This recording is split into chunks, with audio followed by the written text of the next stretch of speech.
Una aventura de fe, un programa que tiene como finalidad vivir el mundo espiritual y el mundo terrenal, usando este último como puente para la santidad de la mano de Jesucristo.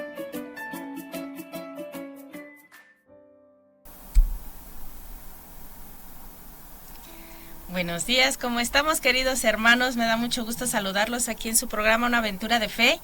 Me da muchísimo gusto saludar a todos nuestros hermanos de la provincia eclesiástica de Tlalnepantla, a nuestros hermanos de la diócesis de Cuautitlán y hoy muy en especial a nuestro querido hermano Getsemaní Martínez, quien hoy nos acompaña, va a compartirnos un tema maravilloso del cual muchos de nosotros tenemos muchas dudas. Como católicos desconocemos a veces un poquito de este tema y hoy él viene a compartirnos una maravilla sobre la escatología cristiana. Bienvenido, Getsemaní. Muchas gracias, Erika. Bueno, pues primero que nada saludo a cada una de las personas que nos están siguiendo a través de redes sociales. Y bueno, pues ya me he presentado, soy Getsemaní, seminarista del Seminario Diocesano Guadalupano de Cuautitlán. Y bueno, actualmente me encuentro cursando el 4º año de la teología y bueno, con un gusto de estar aquí. Cuando nos poníamos en contacto y hablábamos de la propuesta del tema, me pareció un tema que puede sumarnos mucho a nuestra fe y sobre todo acrecentarla, sostenerla y promoverla. Claro que sí, sin duda así va a ser. Bien, pues vamos a dar inicio a este programa invocando la presencia del Espíritu Santo. Hoy vamos a pedirle a nuestro hermano Getsemaní que sea él el que haga la invocación al Espíritu Santo, así que adelante, Getsemaní. Claro, muy bien, pues ahí desde el lugar donde nos encontramos basta con que nos pongamos en presencia de Dios, pidamos que pues este momento sea de Él, lo llene y pues sea para su gloria. En el nombre del Padre, y del Hijo, y del Espíritu Santo. Amén. Señor Jesús, te damos gracias por este día que tú nos has regalado, por tu infinita bondad y misericordia. Te pedimos que nos asistas con la presencia de tu Espíritu Santo en esta mañana, para que todo lo que hoy vayamos a realizar en nuestros pensamientos, palabras o acciones estén llenos de ti. Especialmente en esta hora, asístenos con tu palabra, con tu presencia, y que lo que hoy vamos a hacer sea para la edificación de tu reino. Dios Padre Todopoderoso, por tu amadísimo Hijo nuestro Señor Jesucristo, danos al Espíritu Santo. Dios Padre Todopoderoso, por tu amadísimo Hijo nuestro Señor Jesucristo, danos al Espíritu Santo. En el nombre del Padre, y del Hijo, y del Espíritu Santo. Amén. Amén. Que así sea. Bien, pues miren, hermanos, hoy tenemos un programa de escatología cristiana. Vamos a intentar terminar la introducción que nosotros traemos o queremos compartirles. Es primero que nada, ¿qué es la escatología, verdad? Porque a veces ese término no lo conocemos. Vamos a hablar sobre el tema de la muerte. ¿Qué hay? Porque muchos de nosotros tenemos así como que esas dudas de qué va a pasar con nosotros, ¿verdad? Si es cierto que el Señor ha hecho esa promesa de resurrección, ¿qué va a pasar con nosotros? El juicio personal, ¿cómo va a llevarse a cabo? Las moradas eternas, el cielo, el purgatorio y la muerte. Vamos a tomar ese tema, la parucía, la resurrección de los muertos y el juicio universal. Entonces creo que son temas muy importantes que nos van a edificar mucho como cristianos. Así que, ¿qué te parece que empecemos por el concepto de escatología, Getsemaní? Claro que sí, sí. Bueno, pues hay que decir que en primer lugar la teología es la ciencia sagrada que estudia a Dios en su ser mismo, y como ciencia sagrada pues vamos a tener diferentes ramas, ¿no? Vamos a tener la Mariología, Cristología, por mencionar algunas, Trinidad, Sagrada Escritura, etcétera. Pero dentro de las ramas de la teología, es decir, de la ciencia que estudia a Dios, vamos a tener una rama muy privilegiada que es la escatología. Nombre que lleva este programa. Entonces, en primer lugar, la escatología es una rama de la teología. La escatología tiene una intención, una finalidad de ubicarse en algo concreto del ser de Dios. En este caso, la palabra escatología, pues viene la palabra escatón, y escatón significa final, último. Quiere decir que la escatología es aquella ciencia teológica que va a estudiar lo último, así de manera literal, pero podemos decir muchas cosas de lo último, claro, ¿no? Sí. Seguramente no lo podremos decir de Dios, lo último de Dios no, porque en Dios no hay principio y no hay fin, y entonces Él es eterno. Pero entonces, ¿de qué tendremos que hablar del último? Bueno, la escatología es aquella ciencia que trata de estudiar, a partir de la revelación, lo último de la creación. Hemos de saber que Dios, en su infinito amor, ha echado a andar la creación y le ha puesto un inicio, y entonces tenemos por ahí en Génesis 1, 2, y entonces Dios dijo y se hizo y vio que era bueno, ¿no? Pero también la creación tiene una meta, tiene un telos, tiene un fin, y en ese sentido la pregunta del $1,000,000 es, bueno, ¿y qué va a pasar al final de los tiempos, ¿no? Claro. Y entonces me parece que el ser humano se preocupa mucho siempre por el tiempo, siempre se va a preocupar por el tiempo, porque vive en él, y a través del tiempo él se desarrolla, y entonces podemos hablar en el hombre de un pasado, de un presente, pero también podemos hablar en el ser humano de un futuro, ¿no? Y en este sentido, al hombre le interesa lo pasado, es pasado porque es vivido, sabe de su presente porque tiene conciencia de él, pero también anhela hacia el futuro, y anhelar hacia el futuro es proyectarlo, es pensarlo, es más, es querer vivirlo. Cuando el hombre se mete en el tema del futuro, en el tema de la fe, entonces la escatología tratará de dar una respuesta acerca de lo que pasará al final de los tiempos. Es interesante ver cómo Hollywood y todas estas películas nos proponen estas temáticas apocalípticas, ¿no? Como y entonces, se han adelantado, ¿no? Exactamente. Sí. Pero la pregunta para nosotros los cristianos es, bueno, ¿y qué dice la Sagrada Escritura? ¿Qué dice el magisterio? ¿Qué dice la tradición? Y bueno, la escatología tratará de acumular estos temas y tratar de proyectarlos, de hablarlos. Le da respuesta. No, sí, ahorita que comenta usted que Hollywood, sí me viene a la mente que muchas ideas nos hemos creado sobre esto, pero en realidad no es lo que Jesús quiere darnos a entender como cristianos, ¿no? Y entonces eso es lo que estamos tratando hoy, de que aprendamos lo que Jesús sí quiere para nosotros. Claro. Entonces sí, me resulta muy interesante esto del fin de los tiempos. ¿Por qué? Porque el ser humano también no queremos morir. No nos gustaría morir, pero pareciera que hacemos todo en esta vida como si sí quisiéramos morir, porque caemos en el pecado, caemos en circunstancias que no son tan buenas, y entonces hace como que, bueno, pues yo quiero perder mi vida, pero ¿qué hay más allá de todo esto? ¿Cómo viene esto de la muerte, no? Bueno, antes de pasar eso, creo que es oportuno, cuando hablamos de la escatología, dice Santo Tomás de Aquino que 3 hombres necesita el hombre para su salvación, y creo que esto es como que muy básico. Dice saber en qué creer, saber a qué aspira y saber qué debe de hacer. Entonces dice Santo Tomás de Aquino, el hombre para su salvación debe saber qué creer, qué aspira y qué hacer. Entonces me parece que cuando decimos saber a qué aspira, estamos hablando de la escatología. Decías muy bien, Erika, en este momento que pues la escatología se enfrenta al tema de la muerte, que sería como el primer piso o el primer eslabón que nos introduce la escatología. Cuando hablamos de la escatología como el final de los tiempos, hay que decir que es la escatología sí nos habla del final de los tiempos, pero a través del paso de la muerte. Hay que decir que la muerte, pues desde un común una definición muy común, pues la muerte no es otra cosa más que la separación del alma y del cuerpo. Eso tendremos que decir. La muerte es la separación del cuerpo y del alma.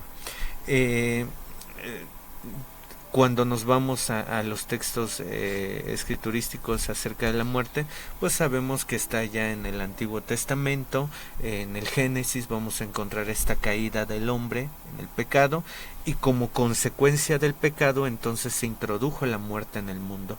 Es decir, a causa del pecado la muerte entró en el ser humano. Entonces hace falta como tener estas dos cositas, la muerte como separación de cuerpo y alma, pero también la muerte como una consecuencia del pecado. Bueno, ya que tenemos la muerte, la pregunta del $1,000,000 es, ok, el alma, el cuerpo se separan, el cuerpo entra en un estado de corrupción, descomposición, pero la pregunta es, ¿qué pasa con el alma? Sí, claro. ¿No?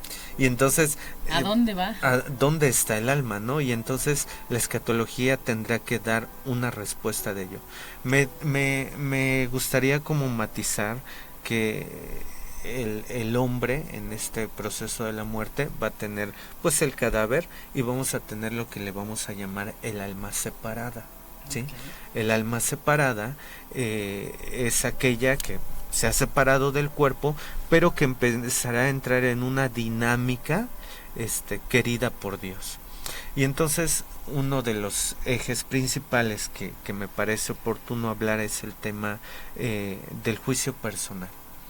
Cuando nosotros se nos llega el momento de perder la vida, el alma se separa del cuerpo, y en ese momento tenemos como el primer pasito, que es el juicio personal. El juicio personal, pues como lo dice, tendrá que ser no otra cosa más que un escrutinio querido por Dios, donde pues se nos va a juzgar a través de nuestras acciones, ¿no? Diría San Juan de la Cruz, al final de nuestra vida solo se nos juzgará en el amor, ¿no? Y a partir en la manera en la que hemos amado, entonces vamos a tener pues la dirección hacia donde se enfoca el alma, ¿no? Ahora me viene una duda.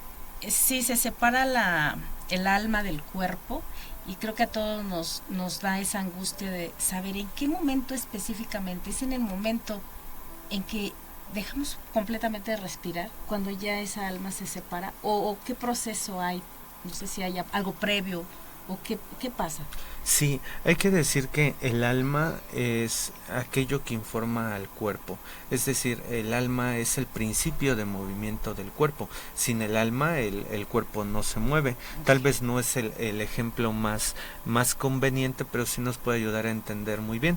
Pensemos en el carrito que tiene que se mueve por pilas, y entonces yo le pongo las pilas y el carrito tiene movimiento, pero en el momento que yo le quito las pilas el carrito se deja de mover. Así el alma informa al cuerpo, le da movimiento, es su principio de movimiento. En el momento que se separa el alma del cuerpo, pues en ese momento inicia ese proceso, pues hasta cierto sentido escatológico. Qué interesante. Sí, entonces eso es algo que tenemos que tener bien entendido como católicos, que realmente el alma es lo que nos está dando esa vida. La vida, ¿no? Realmente la vida, el movimiento, sí, nuestro ser. Perfecto. Y ahora vamos a ese juicio personal del que nos está hablando. ¿Cómo va a ser? Porque pues algunos sí le tenemos miedo, otros se nos ha hablado, como decíamos, en esas películas de Hollywood, ¿qué hay? Y como que lejos de verlo como una esperanza, lo vemos como algo terrorífico, ¿no? Claro. ¿Qué va a pasar conmigo? ¿No? Sí. O a veces apuntamos el dedo a los otros, espérate, lo que te viene en ese juicio personal, y apuntamos para allá, cuando realmente también tenemos que mirarnos a nosotros cómo nos estamos comportando en lo que decía el amor, cómo estamos dando amor en este mundo para enfrentarnos a ese juicio personal. Claro, cuando hablamos del juicio personal, creo que es importante referir primero a Dios. Dios todo lo que hace es movido por el amor, pero no solamente el amor es el atributo principal de él, ¿no? Sino me llama mucho la atención uno de los salmos que dice, la misericordia y la justicia se encontraron, se besaron. Y creo que es muy ad hoc para hablar del juicio personal, porque hay que hablar de un Dios que es misericordioso, misericordioso, miser, miseria, cor, cordis, corazón, es decir, es un Dios que tiene un corazón ante la miseria, pero también es un Dios que es justo. Y la misericordia y la justicia es un binomio que van caminando de la mano y no se pueden separar. Es misericordioso, pero también exige justicia. Entonces, cuando nosotros hablamos de el juicio personal, estamos hablando de misericordia y de justicia.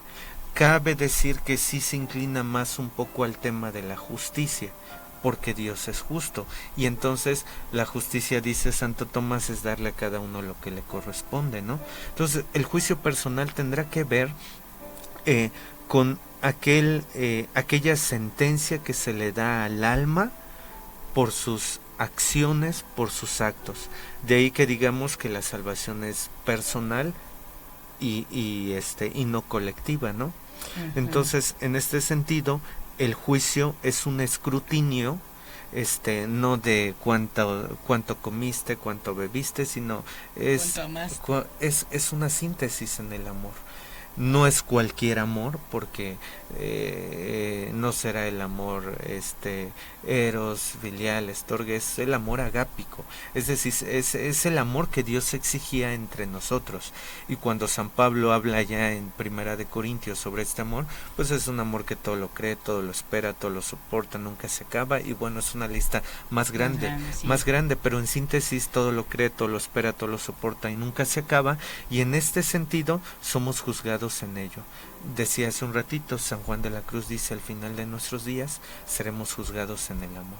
Entonces, bueno, lejos de ser para nosotros los cristianos un momento de terror, de miedo, es la consecuencia de lo vivido.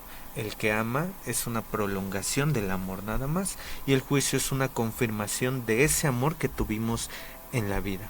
Me llama mucho la atención la manera en cómo la Escritura dice que en el amor no hay temor. Entonces, cuando hablamos del juicio particular, pues solo es un acto de amor.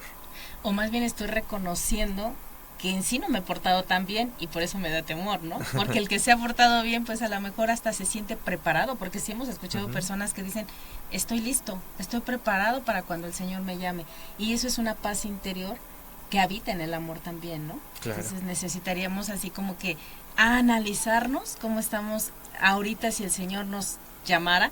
Estoy lista, estoy preparada, estoy en paz y siento que he amado lo suficiente como para enfrentarme a ese juicio personal, ¿no? Sí, es un escrutinio en el amor y bueno, pues el amor no es otra cosa más que pues la manera en la que nos hemos desgastado. Entonces, ¿no cree que el escrutinio empezaría hasta por nosotros mismos ahorita que estamos aquí, con esa reflexión de ya estoy preparada para ahora ir a la presencia del Señor a ese juicio? Sí, ese escrutinio inicia ahora mismo, porque, y de ahí que tengamos, por ejemplo, la base de los mandamientos, ¿no? Amarás al Señor tu Dios como a ti mismo y a tu prójimo, ¿no? Entonces, en ese sentido, es un escrutinio que se hace en toda la vida, ¿no? El cristiano tiene que estarse juzgando a diario qué tanto ha amado, ¿no? Y bueno, pues, no solo al prójimo, sino a Dios, ¿no? Entonces, es un escrutinio, me gustaría decirlo así, como dilatado. Es un escrutinio que se abre desde el primer momento que hay conciencia hasta el último momento en el que el alma se separa del cuerpo. Ahora, hablamos de que para llegar a ese escrutinio vamos a ser juzgados en el amor, pero no cualquier amor, hablamos del amor ágape, ¿no? Entonces, ¿cómo pudiéramos ahorita nosotros hacer algo para poder cultivar en nosotros ese tipo de amor? Ese que Dios es el que nos exige, el que quiere, que Él mismo nos da. ¿Cómo tiene que ser? ¿Cómo podríamos hacerlo?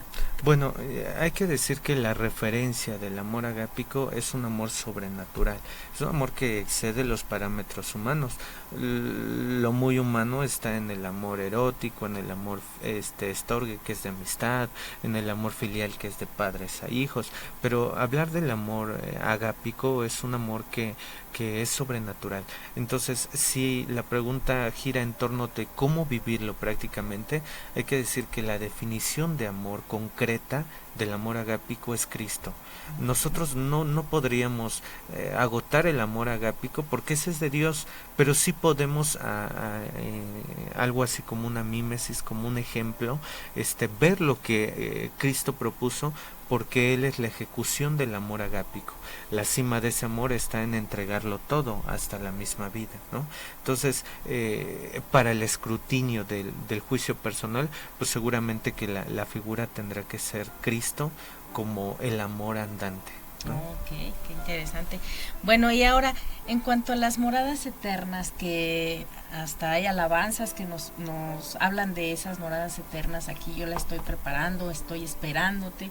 ¿Cómo es eso? A ver, platícanos un poquito de eso. Sí, pues creo que no debemos de perder como esa hilación, ¿no? Hemos visto escatología, final de los tiempos, la muerte como separación del cuerpo y del alma. La pregunta es ¿a dónde se va el alma? Y entonces entra perfectamente el tema de las moradas eternas.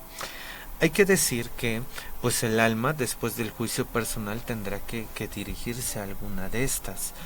Hay que decir que las moradas, cuando nosotros hablamos de moradas, vamos a hablar o en nuestra definición común o noción común, lo vamos a ubicar como un lugar. Una morada es un lugar, es una estancia, pero me llama la atención que se define como eternas, ¿sí? Así es. Eso quiere decir que escapan de la temporalidad. Es decir, son lugares que son que no están sometidos al tiempo, ¿no? Entonces quiere decir que el alma, después del juicio personal, pues va a ir a un lugar que es eterno. Y entonces el alma también es eterna. El alma es eterna. Claro, el alma sí. Y entonces en este sentido, pues se va a dirigir a una de estas. Quiero decir o hacer como un matiz, ¿no? Las moradas eternas sí son lugares. Ojo en esto, y que no quiero que nos confundamos, pero sí son lugares, pero no definidos como los lugares que tenemos nosotros en nuestra mente definidos, porque para hablar de un lugar tenemos que hablar de un cuerpo. Y entonces yo puedo decir que esta silla está en esta cabina y esta cabina es el lugar donde está la silla. Y puedo hablar de el kiosco municipal y es en el centro de Cuautitlán está tal vez un kiosco y estoy hablando de un objeto en un lugar. Pero cuando nosotros entramos en el tema del alma, el alma es algo espiritual, no goza de una corporeidad. Y entonces ubicar lo espiritual en un lugar no es posible. Sí, claro, no es posible. Pero sí sabemos que el alma tiene que estar después del juicio personal en un lugar, o San Juan Pablo II lo llamó en un estado. Incluso se atreve a decir más que un lugar, es un estado. Pero para entender el tema de estado, creo que es primero pasarlo por el filtro del lugar. Porque aunque no es un lugar como nosotros lo definimos, un cuerpo en cierto límite, sí el alma tendrá que estar en un límite que le llamaremos cielo, infierno, purgatorio, y en ese sentido es un lugar, pero no al estilo de nuestra mentalidad humana. Claro, incluso a lo mejor cuando hablamos de moradas me viene a la mente, bajo ese principio humano, decir, a lo mejor es una casa como la que tengo aquí, ¿no? Y no es así. O sea, no podemos nosotros darle incluso un concepto como tal, es de esta manera. Por eso las películas resultan ser tan fantasiosas, porque no podemos entrar ahí. Ahora, esa alma, al hablar de que es eterna, quiere decir que entonces se cumple lo que hemos estudiado algunos católicos, de que Dios nos hace únicos e irrepetibles y a cada uno nos da entonces un alma. Esa alma no hace lo que algunas veces se ha dicho, pasa de uno a otro y luego de otro a otro, como si fuera un reciclaje, ¿no? Quiere decir que el alma, al ser eterna también, es única e asignada a cada persona, ¿no? Claro. Eso es lo que estoy entendiendo, ¿no? Sí. Y esto que comentas, Erika, me parece muy importante, porque a veces en este sincretismo de religiones parece que hacemos una mezcolanza de todas las religiones y damos una definición desde el cristianismo incluso, ¿no? Y entonces a veces tenemos católicos que tienen en la mente hasta el tema de la reencarnación, etcétera, ¿no? Hay que ser muy claros en esto. Dice allá el Génesis que Dios sopló el aliento divino. Está hablando del espíritu, está hablando del alma. Hay que decir que el alma es singular, es particular, es única, pero esa alma va a tener una identificación con Dios. ¿Identificación en qué sentido? En que tiene la capacidad de amar, de conocer, de tener intención, de tener un obrar específico. Entonces, en este sentido, es imagen y semejanza de Dios en cuanto al alma. Y hay que decir que esta alma, que es única, que es individual, que es particular, pues se juzga de la misma manera al final de la vida, en la separación del cuerpo y el alma. Y así, de manera individual, llega a una morada eterna. Entonces hay que matizar específicamente el hinduismo tiene este aspecto de reencarnación, y entonces según mi comportamiento ahora paso a algún animal o etcétera, ¿no? No, el cristianismo es claro, el alma es única, es irrepetible, y bueno, va llevando esta secuencia querida por Dios, ¿no? Que desembocará en las moradas eternas. Pero incluso hasta sería ilógico pensar que pueda haber este concepto de reencarnación si el Señor me ha dado una dignidad tan grande de verdad en toda la creación como para que ahora yo, porque es el ser humano el que se degrada, ahora quiero ser perrito, una cosa, no sé, ¿no? En lo que quieras reencarnar según lo que dice la gente. Entonces eso es como que la dignidad tan grande y tan maravillosa que me ha dado el Señor, ahora yo solito la degrado. Claro. ¿No? Sí. No tiene sentido, no pensarlo de esa manera. Entonces, por eso es que al alma se le debe de dar el valor y la dignidad que el Señor le ha dado desde el inicio, ¿no? Sí, y me parece importante como tener muy claro, no es reencarnación, es resurrección. Lo hablaremos en unos segunditos cuando hablemos de la resurrección de los muertos, pero hace falta tener ese matiz, no es reencarnación, es resurrección. Y bueno, pues y entonces, no son sinónimos. No, para nada son yo diría que son antónimos. Así ¿no? es, completamente. Muy bien. Ok, entonces, ¿qué le parece si pasamos a lo que es la parucía? Sí, antes de pasar a la parucía, quisiera hacer como un comentario muy general de las moradas eternas. Okay. En este tema de las moradas eternas, decía, se hizo un juicio personal en el instante que muere la persona, en ese momento hay un juicio particular, y de ahí vamos a tener una morada, un lugar eterno donde estará el alma, ¿no? Hay que decir que entramos en la dinámica de Dios. Ojo en esto, el hombre pues se mide por el tiempo, ¿no? Y su tiempo pues es limitado porque no se prolonga, ¿no? Y en los ángeles va a ser distinto. El Evo, que es lo que le llamamos al tiempo del ángel, pues es distinto al hombre, pero el tiempo de Dios es una eternidad, es decir, no tiene principio, no tiene fin. En este sentido hay que decir que cuando entramos a las moradas entramos en un momento atemporal, no hay tiempo. Según el escrutinio del amor que habíamos dicho, puedan haber 3 opciones: cielo, infierno o purgatorio. Lo primero, hablaremos muy rápido del infierno. El infierno, en torno a la justicia de Dios, es aquel lugar, decíamos lugar entre comillas, estado en el que van las almas que han hecho una opción concreta, una opción en su libertad, en su voluntad, y han optado en contra de Dios, en su libertad y su voluntad. Hay muchos, podemos hablar mucho del infierno como lugar, pero lo que más nos podemos a acercar es a lo revelado. Cristo ha dicho acerca del infierno con expresiones, es el fuego eterno, es el crujir de dientes, etcétera, ¿no? Entonces no podemos describir como tal el purgatorio, más que sabemos que es una ausencia de Dios, Hay que decir que hay revelaciones privadas en santos que se les ha revelado cómo es el infierno. Pienso en los niños de Fátima, Santa Faustina, etcétera, ¿no? Que han tenido revelaciones privadas y han ido a estos lugares por revelación de Dios, ¿no? Pero lo que hay que decir en orden a la Escritura es que es ausencia de Dios. Es más, Santo Tomás de Aquino dice que el mal es una ausencia de Dios, ¿no? Entonces es un lugar donde hay una negativa en la libertad hacia Dios. Segundo lugar, el purgatorio. El purgatorio no es otra cosa más que el alma. Ojo en esto, el alma cuando existe la muerte, el hombre tiene una posibilidades de morir en torno al pecado. Puede morir en pecado mortal, puede morir en pecado venial o puede morir en gracia, ¿no? El que ha muerto en pecado mortal es quien se dirige a la morada del infierno, pero quien muere en pecado venial es quien tiene que ir al purgatorio, ¿no? Y bueno, oiga, seminarista, ¿y entonces cuáles son los pecados veniales?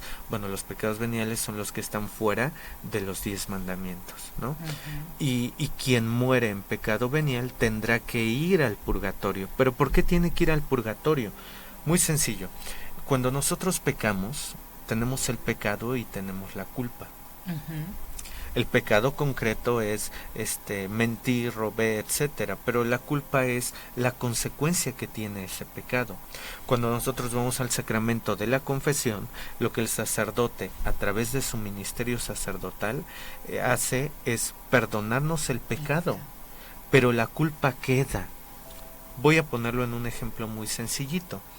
Pensemos en los niños que están jugando fútbol en la calle, uno golpea el balón con toda fuerza, rompe el vidrio del vecino, sale el vecino y el niño se acerca apenado al vecino y le dice, oye, discúlpame, yo no quería hacerlo, fue un accidente. Y ciertamente fue un accidente, pero el vecino le dice, ok, no te preocupes, te perdono.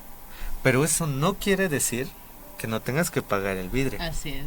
Y entonces esta es la dinámica. Nosotros pecamos, Dios nos perdona a imagen del vecino, pero la culpa es la consecuencia del pecado.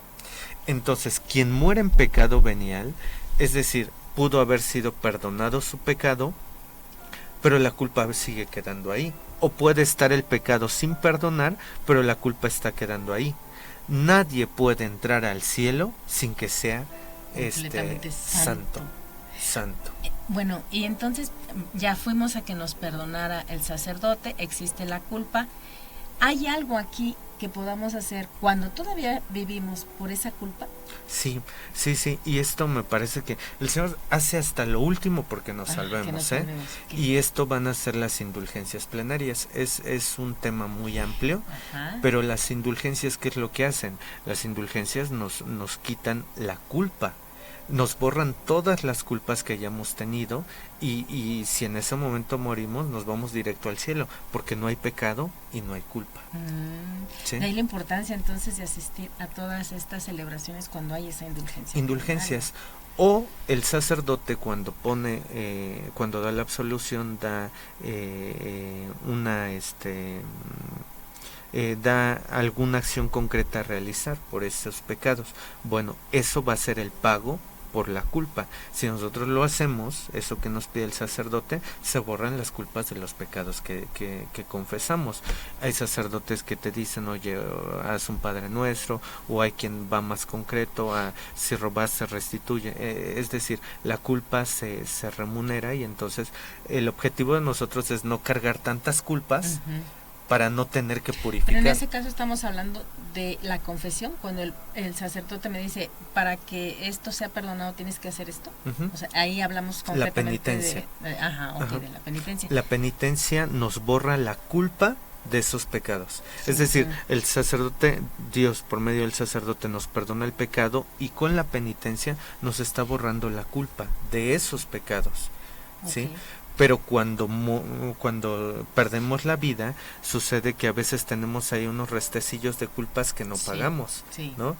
Y entonces nadie puede entrar al cielo si no es santo. Sed santos porque yo soy santo. No puede entrar al cielo porque no es santo y entonces tiene que purificar. Y entonces el purgatorio es una extensión de la misericordia divina, porque en realidad, hablando a plata pura, solo tendría que haber cielo o infierno. Claro. Y no más, o es sí o es no. Pero el purgatorio es la extensión, lo último que hace Dios para que todos entremos al cielo. Y entonces, como lo dice el nombre, el purgatorio es el lugar donde se purga. ¿Qué cosa? La culpa. Okay. ¿Sí? Y bueno, pues de ahí la importancia que tenemos de orar por las almas del purgatorio, ¿no? Pensaba el día de ayer que festejamos a la Virgen del Carmen en relación a este tema del purgatorio, ¿no? Y finalmente el cielo. El cielo pues es aquel lugar, estado, comillas decíamos hace un ratito, donde pues vamos a tener la oportunidad de ver a Dios cara a cara. A mí me parece sorprendente la manera en la que Apocalipsis describe el cielo, ¿no? Y dice: las calles son de oro, las puertas son de perlas. Sin duda que es un lenguaje metafórico, pero nos está hablando que es algo especial, es algo distinto y que escapa a nuestros conceptos, ¿no? Por supuesto. Bueno, sí, ahorita nos queda también como reflexión que entonces tendríamos que preocuparnos bastante por nuestra vida espiritual y nuestra vida eterna. Entonces, no dejarlo como al último, porque seguramente al estar en este mundo, todos pecamos en algún momento, entonces no estamos completamente en gracia. Uh-huh. Entonces sería un muy buen momento para que hoy empezáramos a buscar también esas indulgencias plenarias para nosotros. Pero también sé que se pueden buscar para los que ya se fueron, ¿no? Para los que ahorita ya no pueden. Nosotros sí podemos hacer algo por nosotros aquí, lo que hablábamos, pero también podemos hacer algo por los que ya se fueron y no hicieron nada, o están en ese purgatorio, ¿no? Claro, sí. Vamos a tener algo que tenemos en la iglesia, que es la comunión de los santos. Uh-huh. La comunión de los santos es aquello que nos une, la común unión, algo que tenemos en común y que nos propicia unidad. Entonces, hay que decir que la iglesia la vamos a tener dividida, por así decir, la iglesia triunfante, la peregrinante y la purgante. La triunfante es la que ya está gozando en el cielo, la purgante es la que está en el purgatorio y la peregrinante es los que estamos viviendo, ¿no? Entonces va a haber una comunión, es decir, esta iglesia que camina en sus tres momentos distintos está en comunión, está en unidad. Esto quiere decir que aunque estamos lejos de las moradas, nosotros estamos viviendo, ellos ya están en una morada eterna, sí estamos unidos. ¿Unidos bajo qué? Bajo el amor. Y bajo esa comunión de la iglesia o comunión de los santos, nosotros podemos orar por las almas que están en el purgatorio. Podemos, es más, nosotros podemos sacar un alma del purgatorio, sea con una indulgencia plenaria, sea con nuestra oración, con nuestra comunión, etcétera. De ahí la necesidad. Hay que decir también que las mismas almas del purgatorio están intercediendo por la iglesia. Nada más la diferencia es que cuando ellas oran por la iglesia por la iglesia peregrinante, su oración no tiene mérito, es decir, no tiene un plus por haberlo hecho. Nosotros si oramos por la iglesia purgante, pues estamos haciendo una obra de misericordia, ¿no? Sí. Y tiene un mérito. La iglesia purgante, el purgatorio no tiene mérito, pero aún así intercede. Y bueno, la iglesia triunfante, que ya son los santos, pues está en comunión con nosotros bajo la intercesión. Y entonces nos acercamos, no sé, a San Antonio, a San Judas, no sé, y pedimos la intercesión, y es esa comunión en el amor. Y los tres se unen ahí. Exacto. Quisiera que diéramos contestación a unas preguntitas que ya nos están haciendo. Claro. Nos dice Rosa Chávez: buenos días, muchas gracias, interesante tema. Socorro Norato, saludos y bendecido día. Silvis Alvarado, saludos. Lili O Guzmán, qué gusto que nos comparta estos temas, mi Getsemaní. Uh-huh. Sofis nos dice: el alma cuando sale del cuerpo, ¿ve todavía lo que pasa alrededor del cadáver? que también ella misma nos decía, ¿qué es una misa gregoriana y cuándo se deben pedir? Ok. Pauli, ¿damos si quiere contestaciones o Sí, sí, okay, sí. Adelante. Sí, muy bien. La pregunta es si el alma ve el cuerpo, ¿no? Ajá, lo que pasa alrededor del cadáver. Hace un rato decíamos que le vamos a llamar alma separada. Hay que decir que para que el alma pueda, más bien para que podamos hablar de que podemos ver, escuchar, oír, necesitamos del cuerpo. O sea, solo ve el que tiene ojos, solo ve el que tiene, oye el que tiene oídos, solo habla el que tiene boca. Entonces, en sentido pleno, hay que decir que el alma no ve, el alma no oye, el alma no habla en ese sentido, porque está en esa separación del cuerpo de lo material. De lo material. No tiene la capacidad de hacerlo naturalmente. ¿Por qué? Porque no tiene el cuerpo. Pero hay que decir que el alma tiene características y bueno, el alma va a tener conocimiento en sí mismo. El alma en ese sentido no podría verlo como tal, pero el alma sí tiene un conocimiento de todo lo que ha aprendido antes de morir y bueno, en eso no sigue creciendo ese conocimiento, simplemente ese conocimiento se mantiene. Entonces, como tal, el alma sí sabe de lo que hay, pero bueno, sin la ausencia del cuerpo. Tiene una delimitación, un límite. Ok, muy interesante. Y la siguiente era, ¿qué es una misa gregoriana y cuándo se deben pedir? Sí, mira, solo lo comento a nivel nocional, no lo podré profundizar, pero estas misas gregorianas tienen este estilo o esta tradición de pedir por los difuntos, por las almas del purgatorio en cierto tiempo. Tiene una dinámica y es un cierto número de misas en las que hay que estar pidiendo para sacar un alma del purgatorio. Ya, muy bien. Y dice Paulina Fernández, ¿cuánto tiempo tarda en salir el alma del cuerpo una vez que se pierde la vida? Bueno, creo que ya quedó contestada, ¿verdad? Pero no sé si quiera... Sí, hay que decir que ¿cuánto tiempo tarda en salir? Pues miren, es una pregunta que es como que muy, muy específica y no puedo decir 3 segundos, 2 segundos, no, nadie lo podría decir. Lo único que hay que decir que la muerte es en el momento que se separa el alma del cuerpo y en ese sentido pues no hay más paso, ¿no? Entonces no podríamos hablar de un tiempo en específico, pero sí podemos hablar de una separación inmediata. No quiere decir que va saliendo un pedacito del alma poco a poquito, no, es inmediato. De acuerdo. Nos dice Carolina García, buenos días, Dieli, saludos y que Dios te siga bendiciendo, Getsemaní. Majo nos dice un fuerte abrazo a la distancia, Víctor, Dios te siga bendiciendo, enhorabuena. Antonia Sánchez Rojas, saludos y bendiciones. Rosa Chávez, muy buen día, muchas gracias por tan interesante tema. Vamos un poquito más abajo, Pati. Un poquito más, esta ya la dimos contestación. De la misa ya, cuánto tiempo ya también, muchos saludos y qué gusto volverte a saludar, porque por aquí Getsemaní, lindo tema.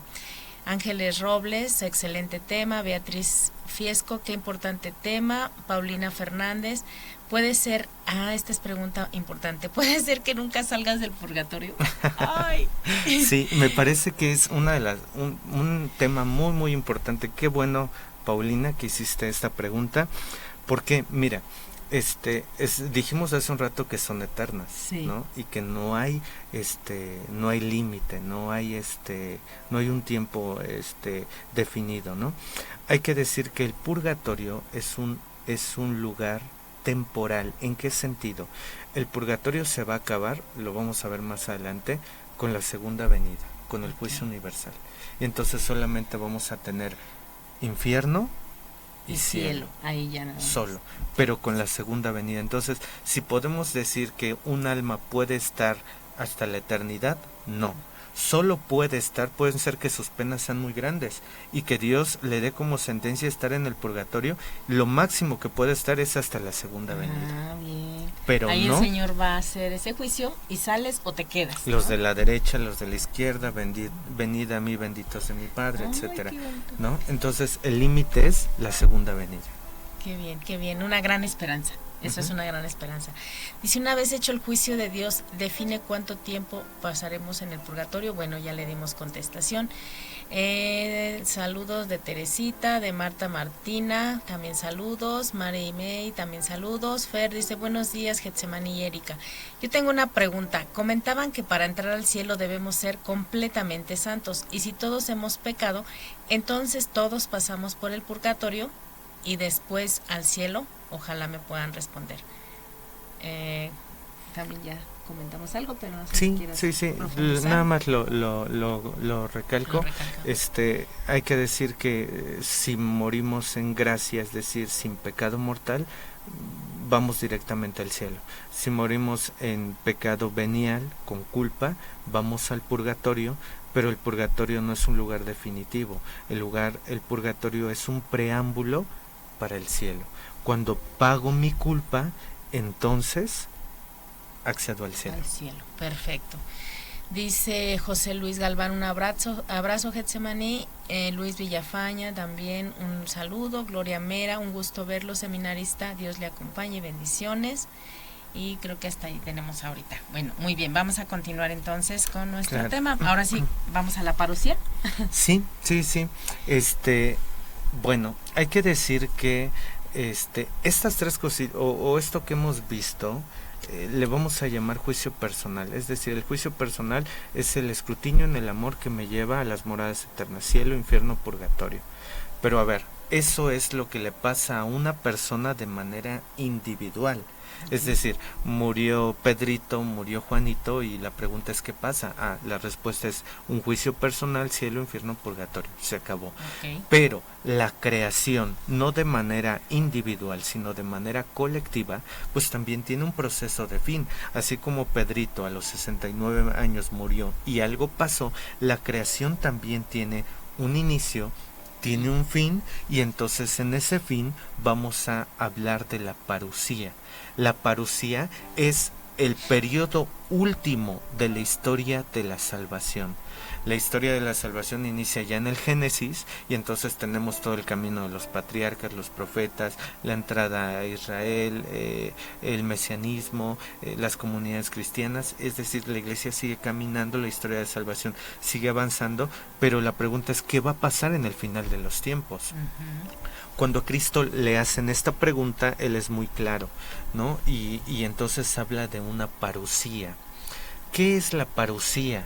La parusía es un término que tiene que ver con venida, significa venida, y en la noción más común del pueblo griego y romano lo hacían. En el caso de los griegos, una parusía era cuando un dios venía completamente a visitar a los hombres, ¿no? O en el tema de los romanos era cuando el emperador visitaba una provincia, y entonces hablamos de una parusía, de una venida. Cuando San Pablo, que es quien toma este tema escatológico de una manera más fuerte, habla de la parusía, está diciendo de esta venida de Cristo, pero por segunda vez. Hablamos de la primera vez como Mesías, la segunda vez es que vendrá como juez a la tierra. Entonces la parusía literalmente es la segunda venida de Cristo.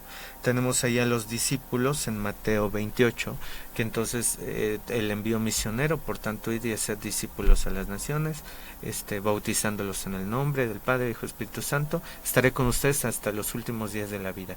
Dice el texto que entonces ellos ven como el Señor se eleva a los cielos y se quedan viendo, y entonces hay quien les dice, oye, ustedes Galileos, ¿qué ven? ¿No? Pues de la misma manera que lo vieron subir, entonces va a venir, y entonces esto es la parusía, que es el final de los tiempos, pero no de modo individual, sino en torno a la creación. Ok, qué interesante. Bueno, y ahora la resurrección de los muertos, ¿de qué hablamos? Ahora sí ya nos metemos un poquito más a profundidad en la resurrección. Bueno, ya que Cristo viene por segunda vez, la pregunta pues es ¿a qué viene? La primera venida era la salvación, restituirnos la relación con el Padre, pero en la segunda venida Cristo va a venir a hacer la resurrección de los muertos. Decíamos hace un ratito que el alma y el cuerpo se separan, tenemos alma separada y el cadáver, y el alma se va a una morada eterna, pero cuando hablamos de la segunda venida, el cuerpo y el alma se vuelven a unir. Y entonces vamos a tener esto como resurrección de los muertos. Ahora no solo se va a juzgar el alma por sí sola, sino el cuerpo y el alma. Entonces, en este sentido, podemos hablar no de un juicio particular, sino de un juicio universal.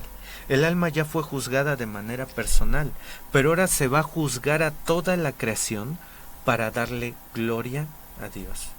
Todo lo que está creado tiene un telos, tiene un fin. Entonces, si vamos a ser juzgados de manera universal, ¿cómo podría formular la pregunta? ¿Qué tendría yo que hacer? Porque esto me está así haciendo pensar que entonces yo estoy obligada a caminar con mis hermanos, ¿no? O sea, no dejar a ninguno, porque también yo entro en ese juicio universal, porque hay veces que pensamos, con que me salve yo, con que yo haga lo mío, con eso es suficiente, pero esto me hace pensar, bueno, y si Getsemaní, y si mis hermanos que están acá no, entonces yo los tengo como que abrazar y también hacer algo por ellos y atraerlos a Jesús, ¿no? ¿Será así? Hay que decir que cuando Dios crea, Dios no crea de manera azarosa, Dios crea con un propósito y con un fin. Y entonces todo lo que está creado tiene una finalidad, todo, desde el ser humano, los animales, las plantas. Entonces encontramos que el mundo tiene una dinámica por sí misma. Sí. El mundo tiene una dinámica que no se rompe y está cumpliendo el fin. Cada elemento de la creación está cumpliendo el fin y por eso podemos hablar del universo, hablándolo muy puerilmente, muy básicamente, y entonces vemos que el sol todos los días sigue haciendo lo suyo, los planetas siguen haciendo lo suyo, las plantas siguen haciendo un proceso de fotosíntesis, el ser humano sigue respirando, pensando, comiendo, etcétera, y entonces todo tiene un propósito. La segunda venida es un juicio no particular, sino universal, de cómo la creación cumplió el objetivo para lo que fue creado. Y ahorita que comentaba, se va a unir el cuerpo y el alma, me viene a la mente, ¿qué pasa con aquellos que fueron incinerados, por ejemplo? Esa es una pregunta muy interesante. Hace mucho tiempo la Iglesia tuvo como esta duda teológica de si era posible, permitido el tema de la incineración. Y bueno, claro, fue un tema que se debatió mucho en su momento, y bueno, lo que la Iglesia concluyó y enseñó fue de que la Iglesia recomienda que de manera natural, por así decirlo, sea sepultado, ¿no? Bajo la tierra. Recomienda, siempre eso será lo primero, pero el tema de la incineración no atenta contra la doctrina, es posible hacerlo. Lo único que la Iglesia recomienda pues es el hecho de evitar de tener las cenizas en casa, evitar, por ejemplo, el tener el contacto con en el momento que se está incinerando, ver físicamente. Sabemos que el cuerpo sufre alguna contracción en ese momento, pareciera como que estuviera vivo, y evita por la psicología del familiar, ¿no? Entonces la recomendación es sí es posible la incineración, pero bueno, hay un protocolo y tiene que ser, así como existe el campo santo, tiene que haber un lugar que le dé la dignidad a ese cuerpo que fue en donde habitó el Espíritu Santo, y entonces no lo puedo tener arriba de la mesa donde ponemos las figurillas de recuerdos, etcétera. Requiere un lugar más digno, y entonces podemos hablar de mausoleos. Las iglesias dan este servicio, bueno, hay algunos privados que también lo hacen, pero requiere dignidad. Y además una obra de misericordia, ¿no? Enterrar a los muertos. Sí, es cierto. Ok, pues ya estamos en el final de nuestro programa. Nada más vamos a darle respuesta a algunas que por aquí todavía quedaron. Arturo Martínez también lo está viendo, Paulina, Ya comentamos esto. Una vez hecho el juicio, Dios define cuánto tiempo. Ya lo vimos.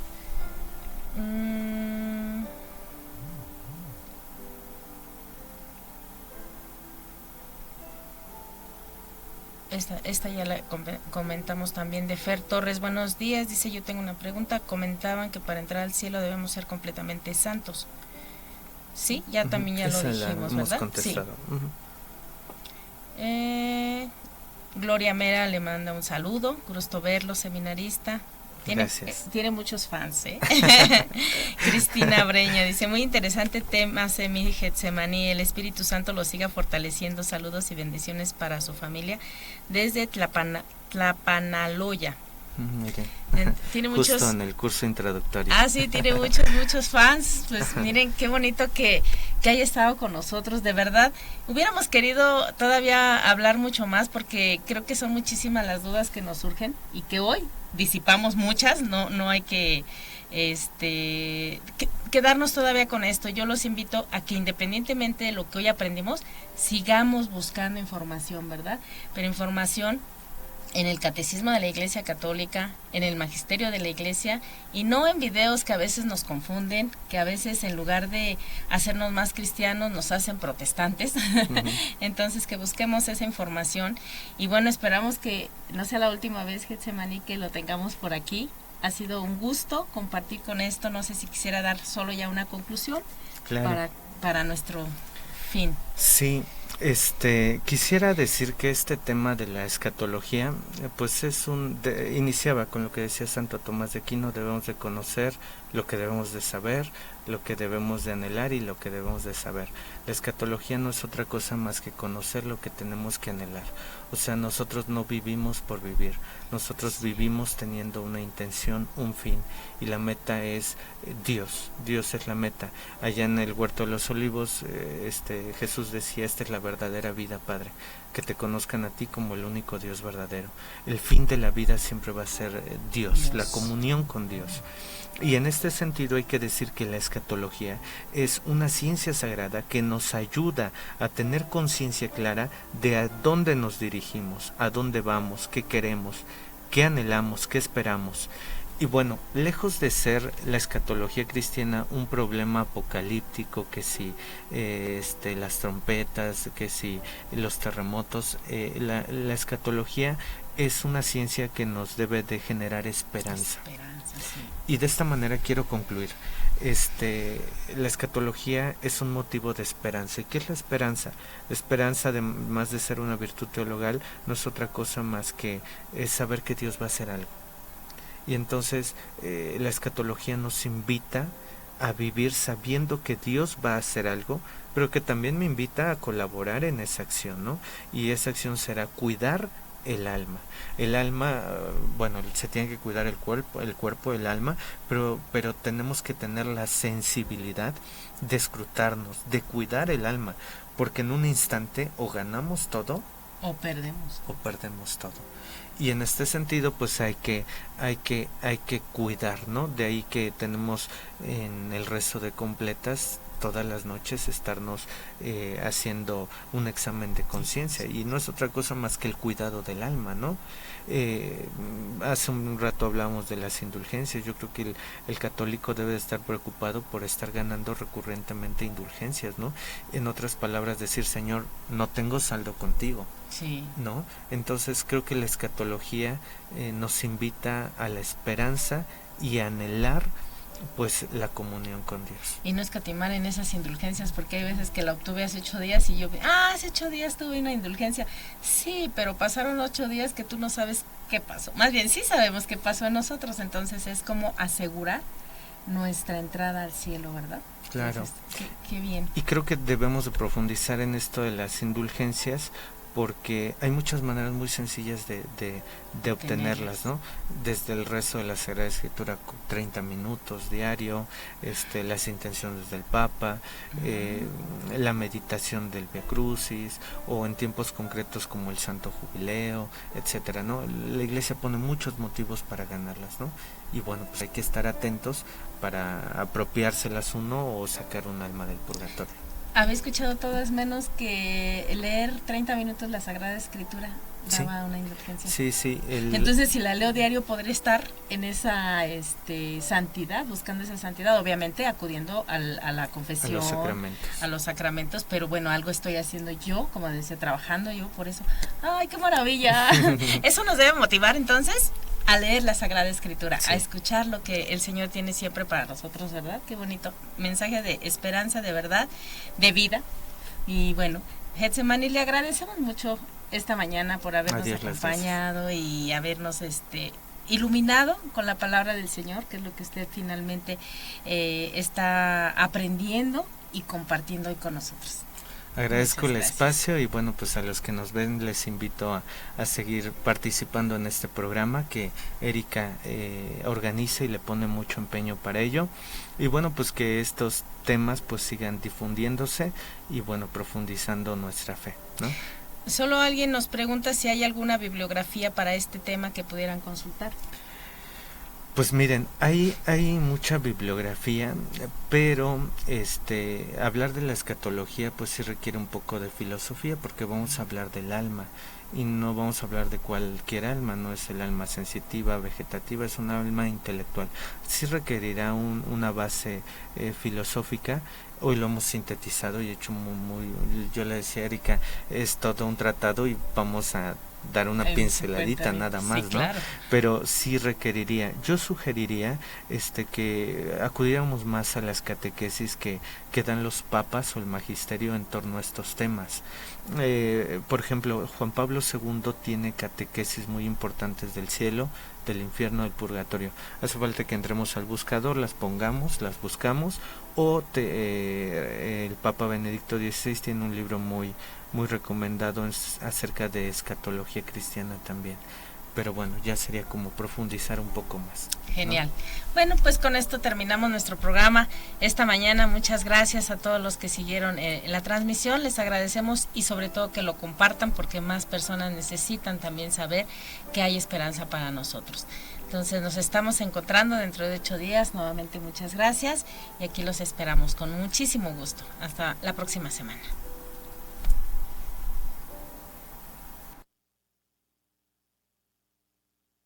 Para todo el equipo de Radio San Juan Diego, ha sido un placer compartir con todos ustedes esta aventura de fe. No se pierdan la emisión del próximo lunes a las 11 de la mañana. Y recuerda, la fe en el Señor hace más fuerte a los débiles de corazón. Nos vemos en el próximo programa.